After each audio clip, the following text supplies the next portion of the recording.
Și am spus la noi la biserică în repetate ori, dacă vii la adunare să asculți o cântare și doar să te rogi, este de ajuns. De multe ori noi spunem, de data asta nu merg la biserică, că nu-i predicator bun. Nu-i cor nu știu de unde și așa mai departe. Dar important lucru este că suntem în casa lui Dumnezeu și face mult. Spune că mai bine face o zi în casa Domnului decât 1000 în altă parte. Lăudați să fie Domnul. Cântarea pe care vreau să o cânt este de când m-am pocăit, sunt cel mai fericit.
Nu poți să nu alegi.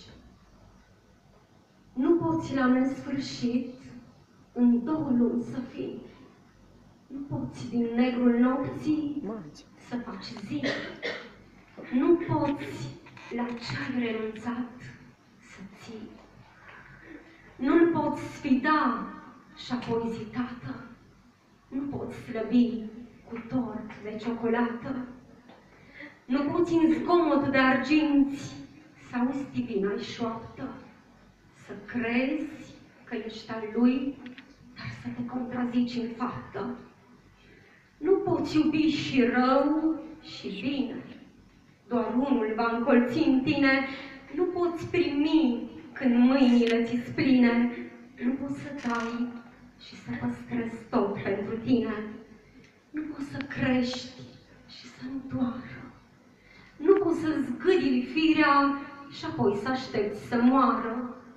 Nu poți să ajungi nici când, nici unde, dacă te muți în gară și timpul lași să treacă așa într-o doară. Nici rece, nici în clocot, nici lăuntru, nici afară. Nu poți să-ți umpli inima de cer, strângând în ea gunoaie care pierd. Nu poți să te încrezi în Domnul pentru veșnicie, dar să porți și grija unui mâine ce o să vie. Nu poți să-ți vinzi aur sfânt decât pe șug de fier, dar niciodată fără un rânjet diavolesc, că ai dat ce-i veșnic pe ce e efemer.